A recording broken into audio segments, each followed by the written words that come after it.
Mas antes de nós começarmos a nossa mensagem, eu quero que você feche os seus olhos. Nós estaremos orando a Deus para que Deus possa estar tomando conta desse momento e falando aos nossos corações nessa noite. Senhor, muito obrigado, Pai, porque o Senhor já se faz presente aqui nesse lugar. É possível sentir, Pai, a presença do Teu Espírito Santo. É possível sentir, Pai, a Tua glória reinando aqui nesse lugar. Que o Senhor possa, Pai, agora, nesse momento, estar utilizando a minha vida como Teu servo, como instrumento nas Tuas mãos, Pai, para aquilo que o Senhor deseja falar à Tua igreja. E que essa palavra, Pai, ela possa estar trazendo transformação de vidas, que ela possa realmente estar inspirando vidas aqui nesse lugar. É o que eu te peço e te agradeço, em nome de Jesus. Amém. Irmãos, falar sobre amor que inspira, é preciso que a gente divida essa mensagem em alguns pontos importantes. E a primeira coisa que a gente precisa trabalhar nesse início de mensagem é falar sobre inspiração. E aí, falar sobre inspiração é preciso trazer uma definição, ainda que simples, sobre inspiração. E inspirar nada mais é do que influenciar. Eu tenho certeza que se você está aqui nessa noite, você que tem a sua caminhada cristã, você que em algum momento da sua vida entregou a sua vida a Jesus Cristo como seu único e eterno Salvador, você teve a influência de alguém sobre você. Alguém usou de convencimento para que você pudesse estar mudando a trajetória da sua vida e estar entregando a sua vida para Jesus Cristo. Ou seja, em algum momento da sua vida, você foi inspirado por alguém para estar tomando uma decisão. Decisão essa capaz de transformar a sua vida para sempre. E essa palavra, irmãos, inspiração, ela agrega e ela traz um peso muito importante para nós como igreja. E eu queria te fazer uma pergunta nessa hora, que você fosse bem sincero, você não precisa me responder, mas que você na sua mente, no seu coração, você seja bem sincero ao responder essa pergunta. Eu queria te perguntar se você tem inspirado a vida de alguém. Vou te dar esse tempo para você pensar. E aí eu quero te falar uma coisa sobre inspiração. A inspiração, ela pode ser e pode agir de uma forma muito positiva, como você também pode inspirar alguém de maneira negativa. Nós, como igreja, somos chamados a inspirar pessoas de uma forma positiva. Então, dentre as definições que a gente pode estar falando sobre inspiração, a gente precisa, como igreja, entender que inspirar é gerar mudanças radicais na vida das pessoas. E a Bíblia, ela traz exemplos bem claros de mudanças radicais que vieram através de inspirações. A Bíblia diz em 1 Reis, no capítulo 19, nos versículos 19 e 21 a 21, assim: então Elias saiu de lá e encontrou Eliseu, filho de Safate. Ele estava orando com 12 parelhas de bois e estava conduzindo a 12ª parelha. Elias o alcançou e lançou sua capa sobre ele. Eliseu deixou os bois e correu atrás de Elias. Deixa-me dar um beijo de despedida em meu pai e minha mãe, disse, e então irei contigo. Vá e volte, respondeu Elias, pelo que lhe fiz. E Eliseu voltou, apanhou a sua parelha de bois e os matou, queimou o equipamento de arar para cozinhar a carne e a deu ao povo, e eles comeram. Depois partiu com Elias e se tornou o seu auxiliar. Presta bem atenção nessa história, irmão, que eu gosto dessa história.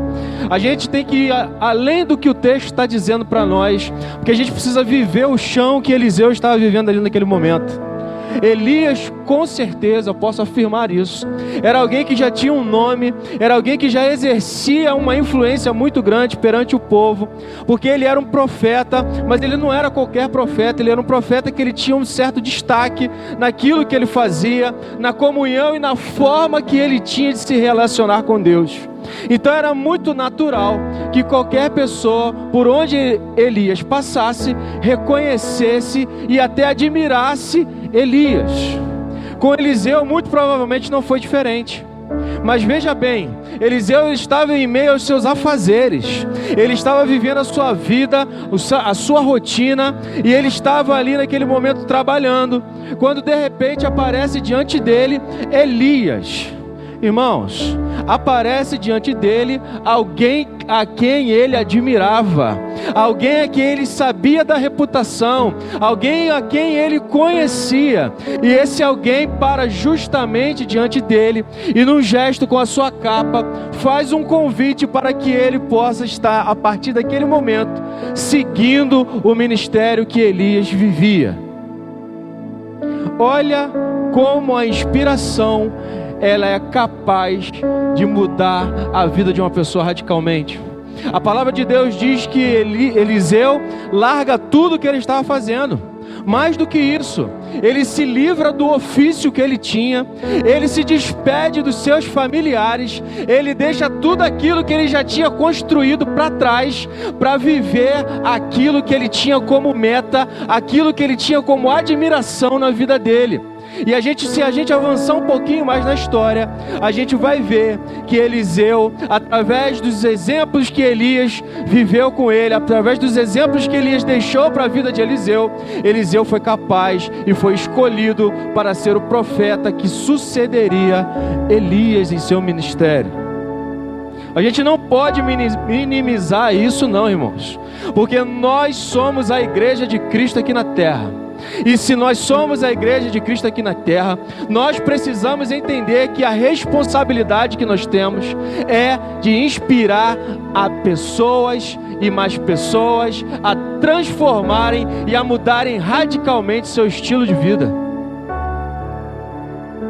É você entender que é capaz de entrar aqui o mais perverso assassino, o mais perverso ladrão aqui nesse lugar, mas impactado por aquilo que a igreja é, por aquilo que a igreja vive, pelo amor que a igreja propaga, ele ser impactado de tal forma que a vida dele começa a ter um novo sentido e ele abandone as suas más práticas e se torne uma pessoa que vai fazer aquilo que é a vontade de Deus para a vida dele.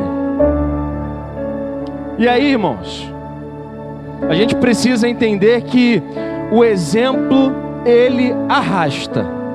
Vou dar um exemplo bem simples, bem singelo da minha vida. Eu fico me lembrando na igreja que nós éramos, quando eu era pequenininho. Meu pai cantava num conjunto masculino. Meu pai cantava baixo. E eu achava aquilo o máximo. Eu achava aquilo ali muito bonito. Meu pai às vezes estava lá na frente de terno cantando, então estava de social cantando, aqueles hinos bonitos, antigos.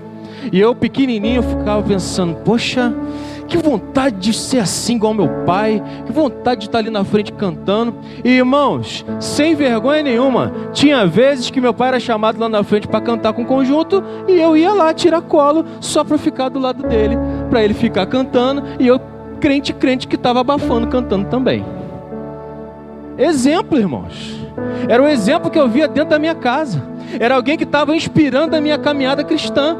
Era alguém que, sem falar nada, estava trazendo algo para a minha vida, para que a minha vida começasse a ter um direcionamento naquilo que é o caminho do Evangelho. Eu já tive a oportunidade de viver o outro lado dessa moeda, porque a Sara, minha filha, ela me acompanha na igreja desde que ela nasceu. E não são poucas as vezes, a Laís até fica meio surtada, porque a Sara chega em casa, pega o microfonezinho dela de brinquedo e ela dana cantar, porque ela cansou de me ver no altar ministrando e cantando, pregando a palavra. E ela canta, ela prega, ela profetiza, ela faz um montão de coisa. E aí, tirando um pouco da mensagem do que o pastor, lá em casa ela fala línguas estranhas, porque eu não consigo entender muita coisa que ela fala. Mas ela está lá adorando, irmão. Então eu prefiro entender que é o Espírito Santo que está tomando conta da vida dela. E agora ela já está com uma nova moda, porque ela ganhou uma guitarrinha de brinquedo e ela agora só quer ficar com aquela guitarrinha. Ou seja, eu estou achando que o Caleb está inspirando a minha filha a tocar guitarra. Então você trate de tocar muito bem, tá? Porque eu quero que ela toque direitinho. Então, irmãos, nós temos que entender que aquilo que a gente faz, aquilo que a gente vive, ele traz consequências, ele traz um reflexo para as pessoas que estão ao nosso redor.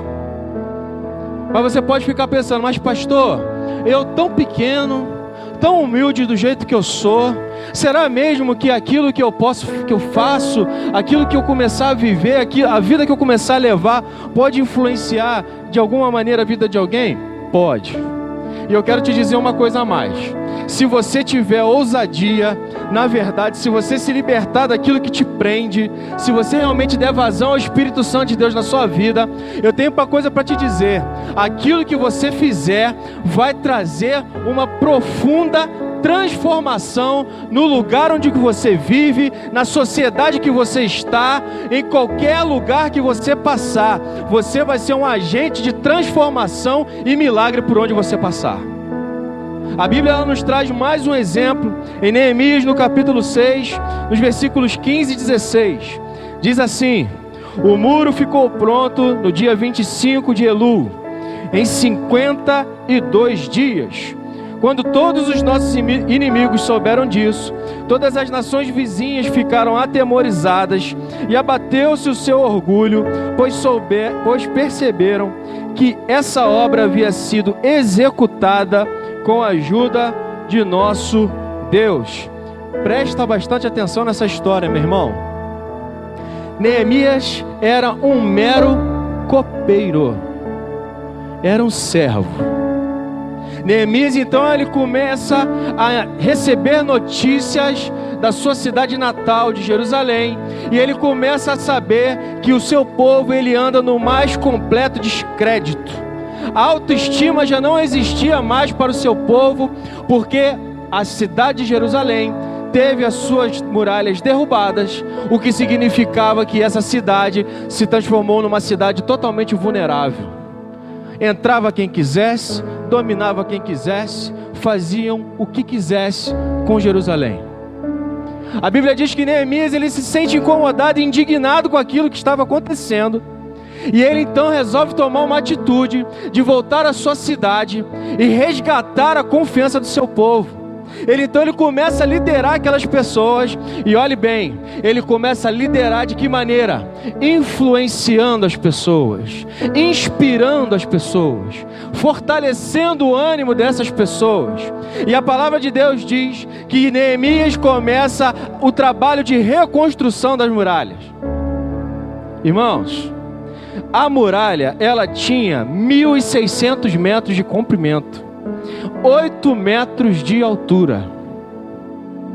Minha mãe está em obra lá em casa. O pedreiro é devagarzinho pra caramba. Às vezes para levantar um muro ele demora 15 dias. Você imagina assumir uma obra que você tem que construir uma muralha de 1.600 metros de comprimento e 8 metros de altura. Você logo vai pensar, meu Deus, vai passar ano, vai passar mais ano e essa obra não vai terminar. A inspiração de Elias diante daquele povo foi tão grande que a Bíblia relata que em apenas 52 dias aquela muralha foi restabelecida. Mas o que eu quero chamar a sua atenção é que não apenas a muralha foi restabelecida em 52 dias, mas trouxe de volta para um povo a autoestima, a dignidade, o valor que aquele povo tinha. Aquele povo começou a ter referência, tudo isso num prazo de 52 dias. Nós precisamos chamar essa responsabilidade para nós. Às vezes eu fico me parado pensando sobre o que vai ser da minha caminhada com Cristo. E é muito difícil de prever o que vai acontecer com a minha vida. Mas eu tenho pedido muito a Deus ultimamente. Falei, Deus, eu não quero ser mais um. Eu quero ser um que seja capaz de inspirar a vida das pessoas. Eu sei que para inspirar a vida de outras pessoas, muitas vezes é necessário que a gente passe por algum tipo de sofrimento, que a gente passe por algum tipo de batalha, por algum tipo de dor na nossa vida. Mas entenda uma coisa: enquanto somos agentes de Deus aqui na terra, enquanto somos aqueles que somos propagadores do amor de Jesus aqui na terra, não tem dor, não tem batalha, não tem nada que impeça o agir de Deus sobre as nossas vidas. E eu creio que através de nós, pessoas e mais pessoas serão totalmente transformadas pelo poder de Jesus. Você pode dizer amém? E aí, irmãos, quando a gente vai falar de inspiração, não existe modelo maior e melhor de inspiração do que Jesus Cristo. Jesus, ele tem o poder de nos inspirar até os dias atuais. Se você hoje consegue sair da sua casa e vir para esse lugar, seja sobre forte chuva ou sobre o calor, seja passando por algum tipo de necessidade, seja porque você está passando por um momento de tristeza na sua vida, se você consegue se locomover da sua casa até esse lugar, é porque Jesus, ele é alguém que inspira você a estar tendo um relacionamento maior com Ele. Jesus, ele foi protagonista em sua caminhada. Entre os homens, ele exerceu um papel que proporcionou muita inspiração para as pessoas. E o que mais Jesus nos inspira é a amar. Se a gente pegar toda a trajetória de Jesus, a gente vai ver que o amor é um alicerce potente em todo o discurso que Jesus fez aqui na terra. Em João 13, versículo 34, diz: um novo mandamento lhes dou: amem-se uns aos outros como eu os amei. Vocês devem amar... Lê novamente. Um novo mandamento lhes dou: amem-se uns aos outros. Agora sim. Como eu os amei, vocês devem amar-se uns aos outros. Jesus, ele deixa aqui duas premissas importantes em suas palavras. A primeira delas é que nós devemos nos amar uns aos outros, mas ele não fica preso apenas a isso. Ele diz que nós devemos nos amar uns aos outros, mas ele diz a maneira que nós devemos nos amar. E nós devemos nos amar como ele nos... Com essa força, irmão, você não está vivendo o amor de Jesus. Nós devemos nos amar como Ele nos amou, irmãos. Você não tem que decidir amar uma pessoa de qualquer jeito ou a qualquer maneira. Você tem que amar a outra pessoa, você tem que amar ao seu próximo da maneira que Jesus te ama. E a gente vai ver como é difícil e complicado, mas é prazeroso seguir esse mandamento de Jesus. Queria que você abrisse a sua Bíblia ou acompanhasse aqui no multimídia. Nós teremos um texto base no João, no capítulo 8, os versículos de 1 a 11. João 8, versículos de 1 a 11.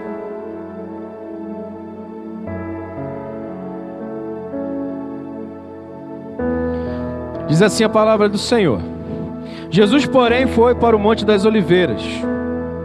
Ao amanhecer, ele apareceu novamente no templo, onde todo o povo se reuniu ao seu redor, e ele se assentou para ensiná-lo.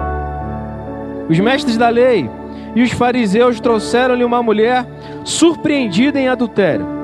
Fizeram-na ficar em pé diante de todos e disseram a Jesus: Mestre, essa mulher foi surpreendida em ato de adultério. Na lei, Moisés nos ordena apedrejar tais mulheres. E o que o Senhor diz? Eles estavam usando essa pergunta como armadilha, a fim de terem uma base para acusá-lo. Mas Jesus inclinou-se e começou a escrever no chão com o dedo. Visto que continuavam a interrogá-lo, ele se levantou e lhes disse: se algum de vocês estiver sem pecado, seja o primeiro a atirar pedra nela. Inclinou-se novamente e continuou escrevendo no chão. Os que ouviram foram saindo, um de cada vez, começando com os mais velhos. Jesus ficou só com a mulher em pé diante dele. Então Jesus pôs-se de pé e perguntou-lhe: mulher, onde estão eles?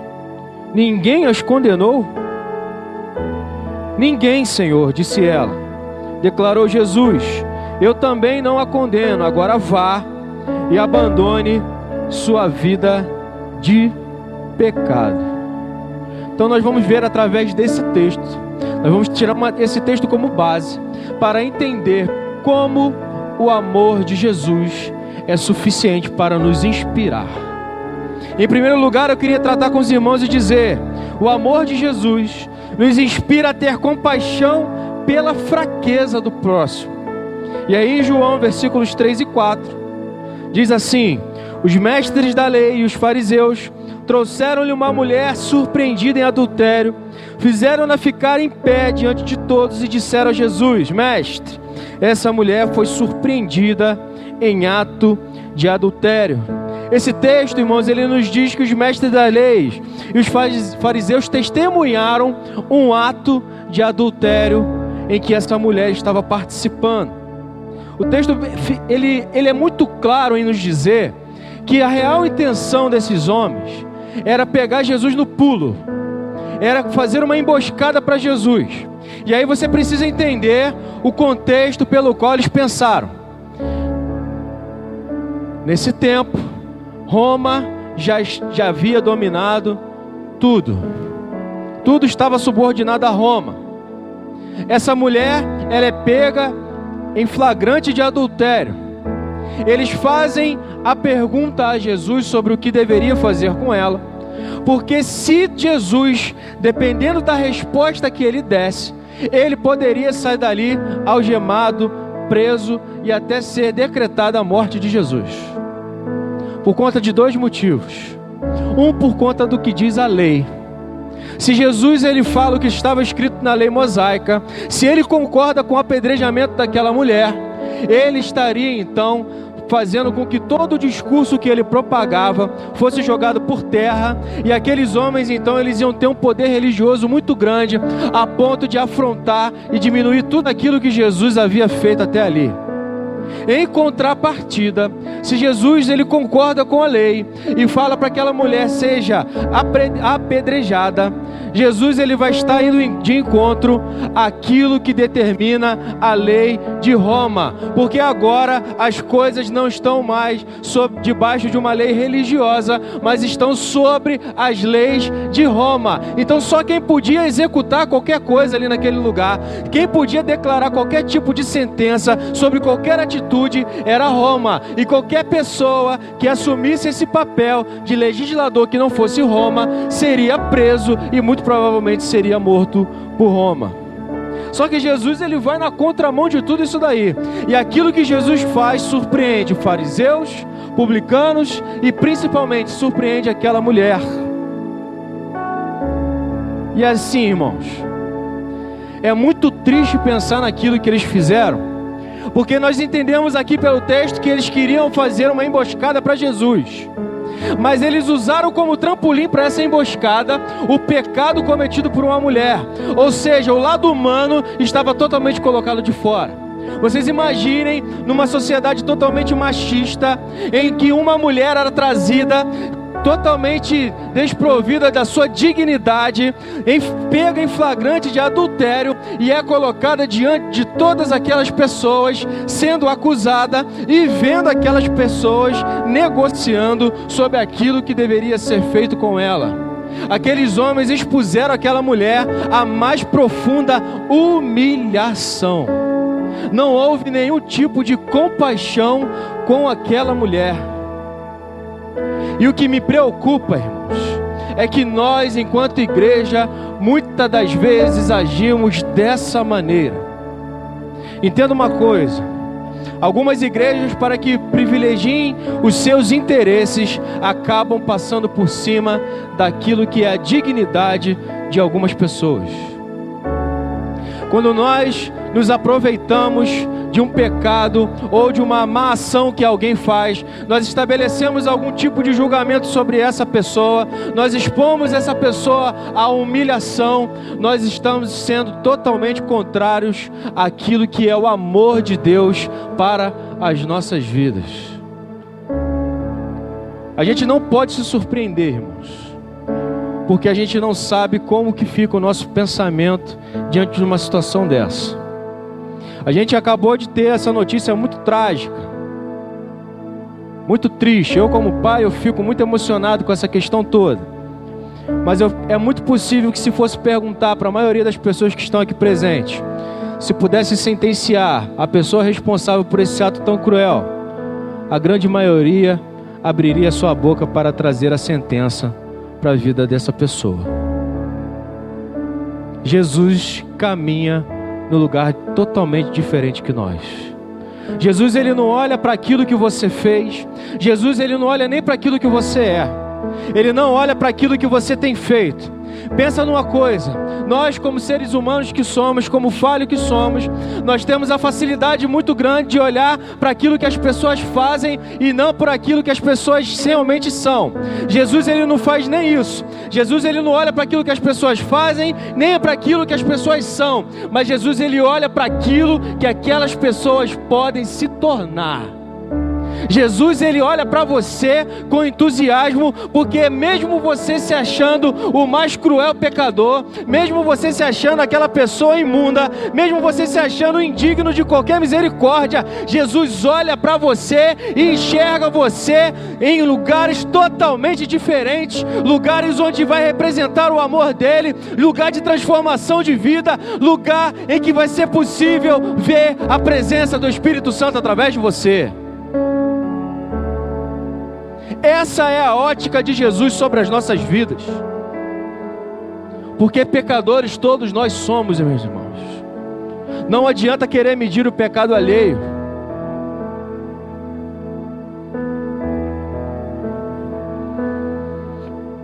Sabe por que a gente tem tanta facilidade em julgar? Sabe por que a gente tem tanta facilidade em apontar os erros dos outros? É porque nós nos importamos muito mais com o que as pessoas mostram e menos com o que aquelas pessoas são. E assim, irmãos, é muito mais fácil criticar do que elogiar. É muito mais fácil destruir do que construir. Porque construir, irmãos, na vida de alguém é simplesmente você ter prazer em ver a felicidade da pessoa que está do seu lado. Construir algo de positivo na vida de alguém é você ter o entusiasmo, a vontade, o esforço de fazer com que essa pessoa seja uma pessoa feliz. E muitas das vezes, irmãos, envolve ser feliz e mais feliz do que você está sendo naquele momento. Às vezes é no momento que a gente está passando por tantas dificuldades, por tantos problemas na nossa vida, é nesse momento que nós precisamos investir em outras vidas, para que outras vidas sejam realmente mais felizes. Precisamos ser uma igreja, irmãos, que inspire as pessoas através da compaixão. Não é fácil, não é nem um pouquinho fácil, mas se você vê que você está numa igreja hoje, que ela é preocupada com atos de amor, com atitudes de benfeitoria ao seu próximo, em ver o seu próximo melhor, você vai ver que é difícil, mas ter compaixão é viver aquilo que mais dói naquela pessoa que você está acompanhando. Em segundo lugar, o amor de Jesus nos inspira a aceitação. E a palavra de Deus diz em João, no capítulo 8, versículos 7 a 11, visto que continuavam a interrogá-lo, ele se levantou e lhes disse: se algum de vocês estiver sem pecado, seja o primeiro a atirar pedra nela. Inclinou-se novamente e continuou escrevendo no chão. Os que ouviram foram saindo, um de cada vez, começando com os mais velhos. Jesus ficou só com a mulher em pé diante dele. Então Jesus pôs-se de pé e perguntou-lhe: mulher, onde estão eles? Ninguém a condenou? Ninguém, Senhor, disse ela. Declarou Jesus: eu também não a condeno. Agora vá e abandone a sua vida de pecado. Jesus ouve o que aqueles homens falaram sobre aquela mulher, e a reação deles surpreende aqueles homens. Mas só que Jesus, irmãos, você tem que entender uma coisa: Jesus, ele não tinha pecado,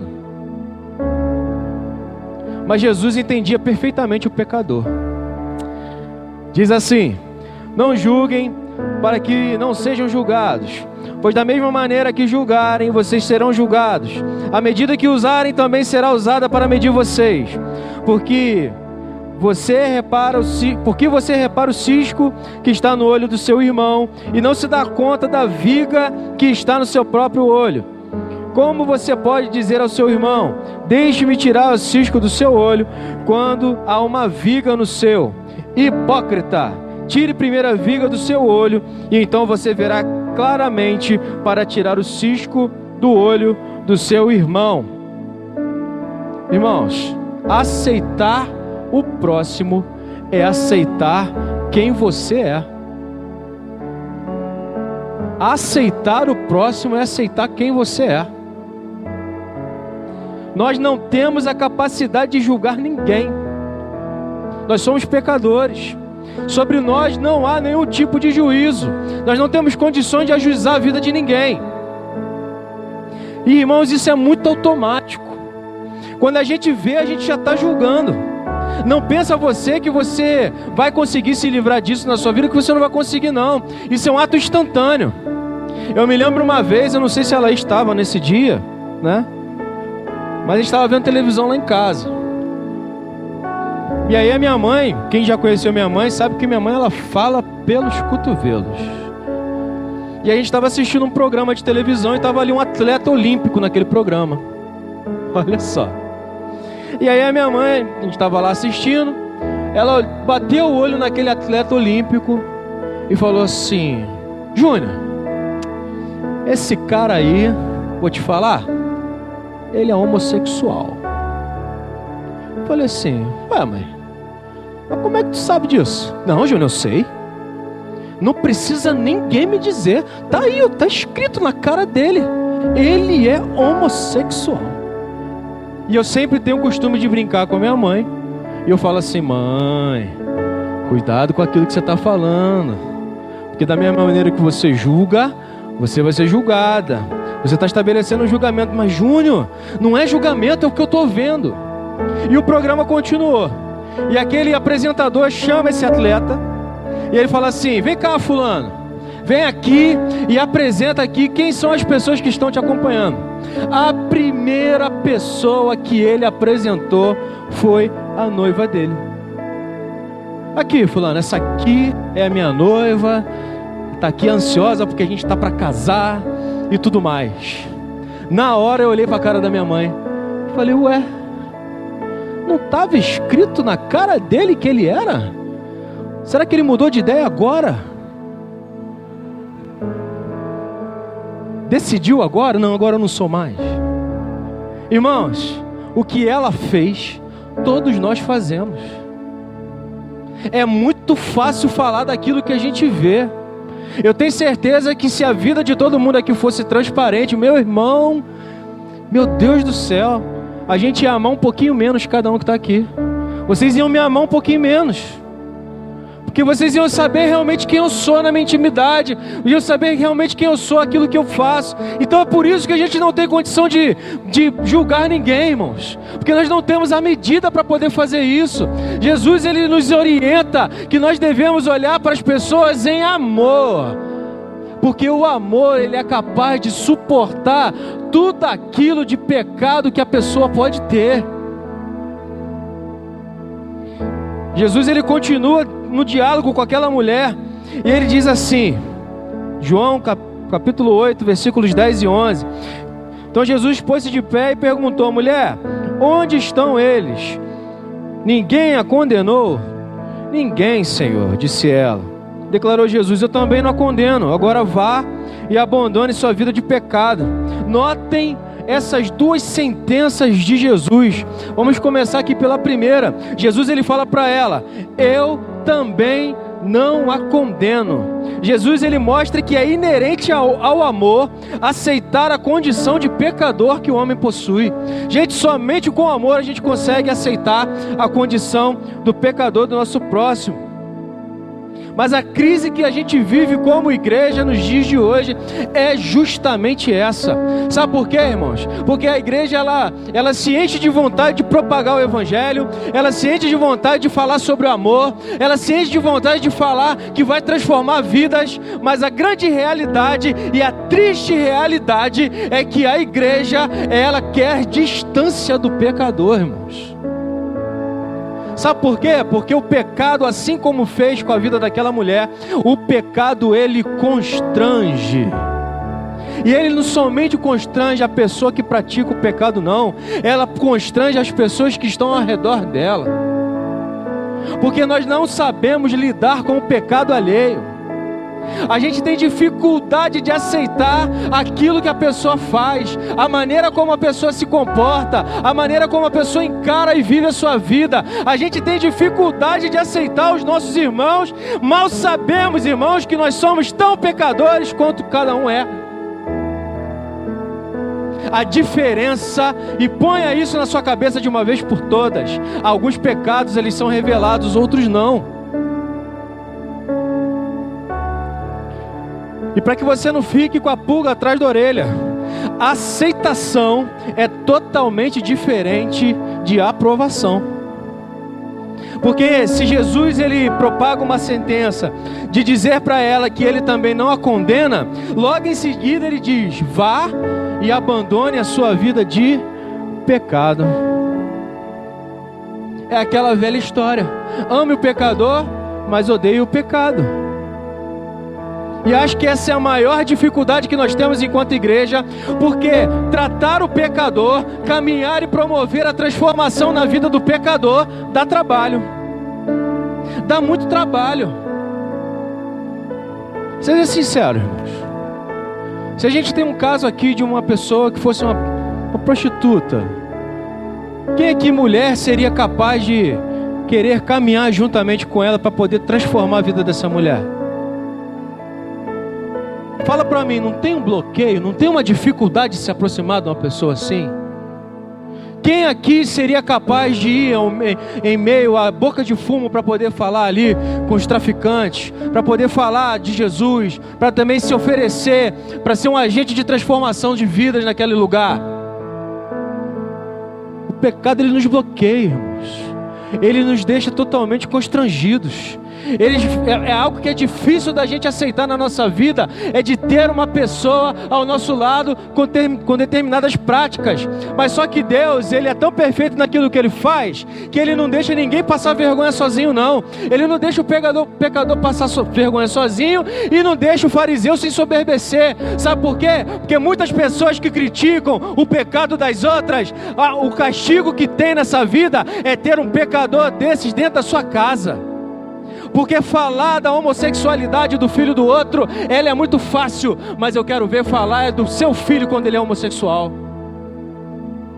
Porque criticar a atitude de um filho dos outros, seja ele desviado da igreja, seja ele praticando qualquer tipo de crime, fazendo qualquer coisa, é muito fácil. O problema é quando esse filho está dentro da sua casa, quando é você que tem que fazer a diferença na vida do seu filho. E aí é que a gente fala que para os outros justiça e para nós misericórdia.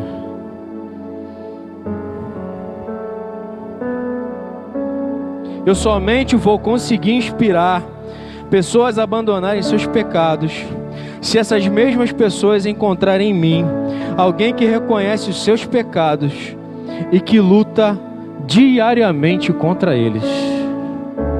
Não tem outra fórmula. As pessoas elas têm que me ver como alguém igual a elas, mas que tenha uma diferença: alguém que não se conforma do jeito que está.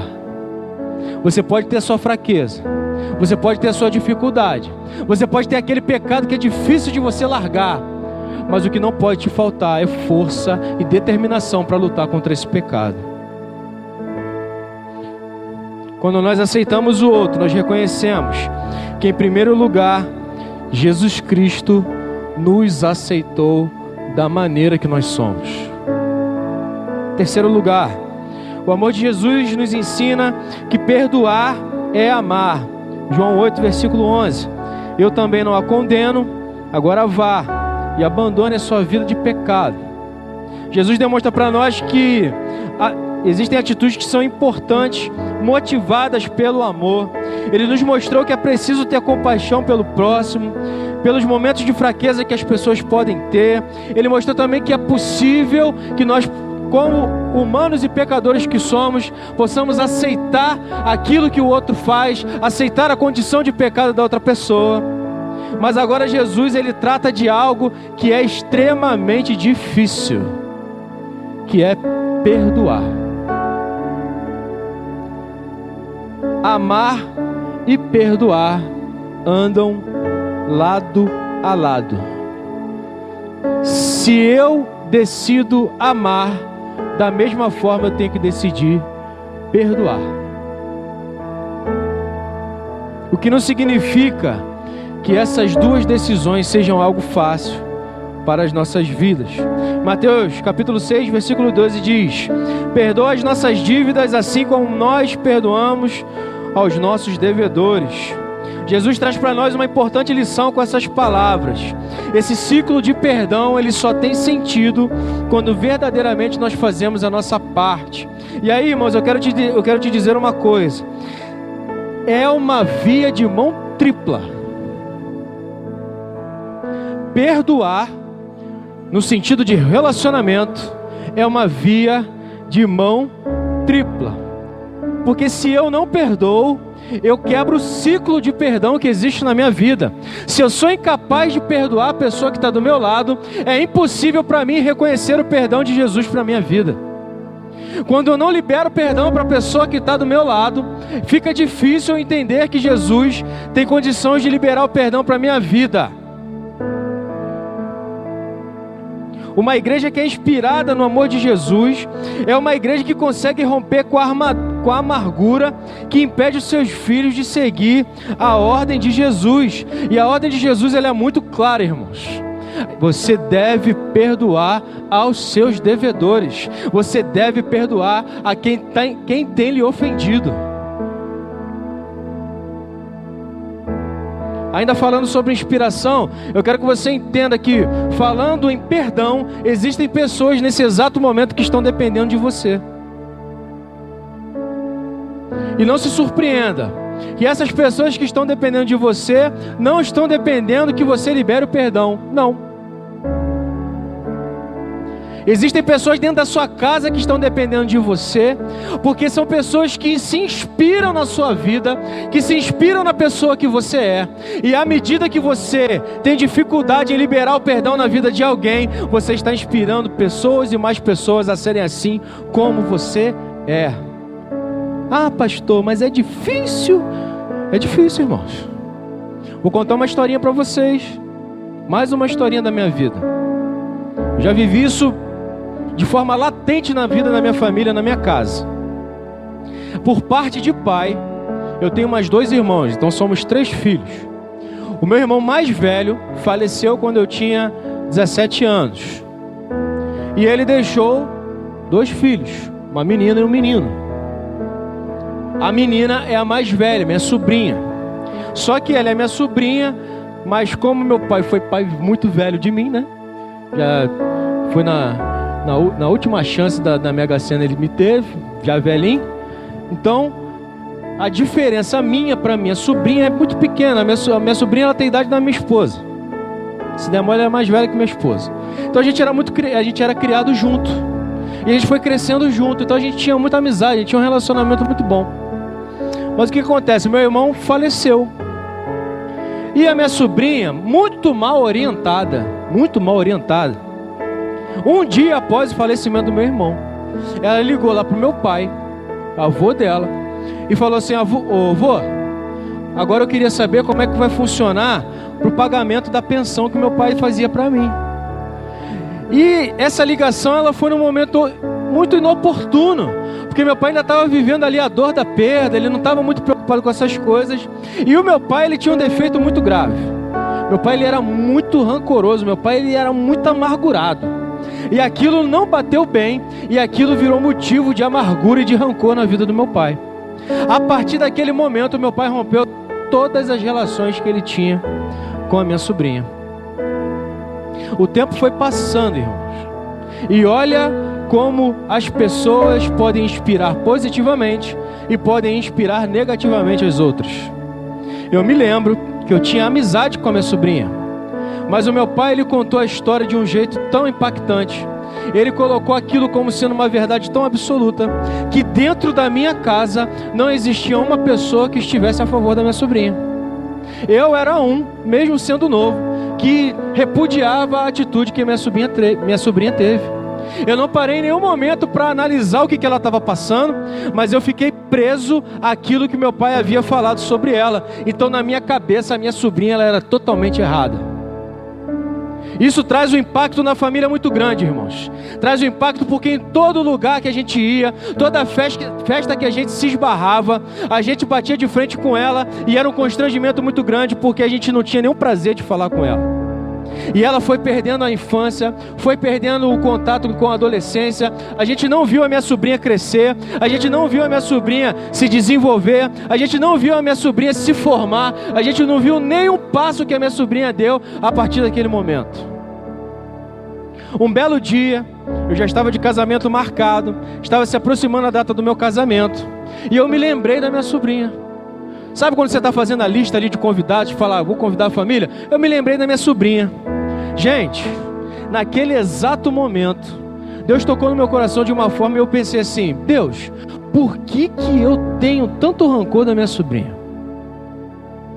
E eu me lembro que eu conversei com a Laís, eu falei assim, Laís, eu vou chamar minha sobrinha para o meu casamento, mas eu vou conversar com ela e eu vou pedir perdão, porque eu não tive nada a ver com a história, e eu sentenciei a uma vida de distância, eu sentenciei a uma vida de abandono, eu não convivi com ela, e então eu devo pedir perdão para minha sobrinha.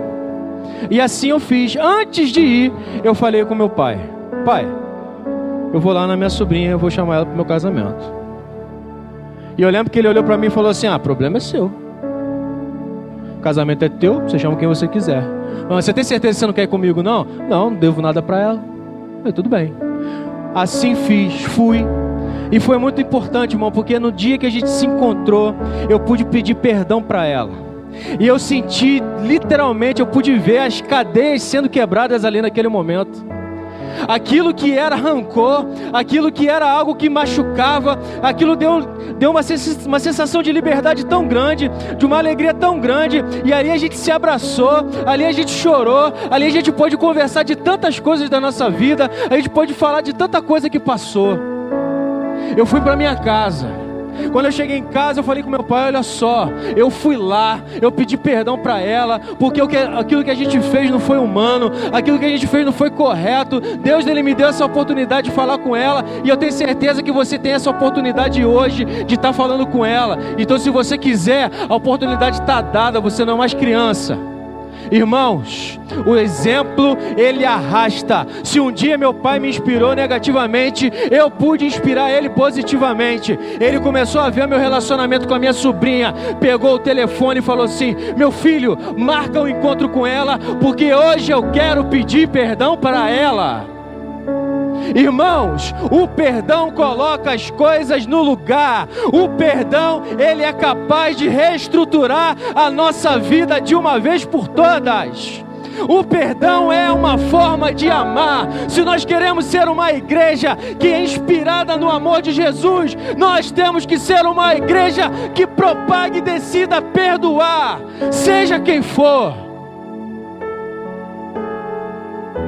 Jesus, ele dá o exemplo para as nossas vidas. Jesus é o bom pastor, que mesmo sendo aquele que tem 100 ovelhas, quando uma se desgarra do caminho, se uma se desgarrar do rebanho, ele é aquele que não mede esforços para trazer aquela uma de volta para o aprisco. Preste atenção numa coisa, essa ovelha sou eu, e essa ovelha é você. Essa ovelha é alguém que está coberto coberta pelo pecado, mas o sangue de Jesus, Ele é capaz de nos perdoar os pecados e purificar de toda injustiça. Essa é uma noite de transformação de vidas aqui nesse lugar. Você não vai mais poder ser a igreja que você era antes, porque agora você é uma igreja que inspira o amor de Jesus para a vida das pessoas.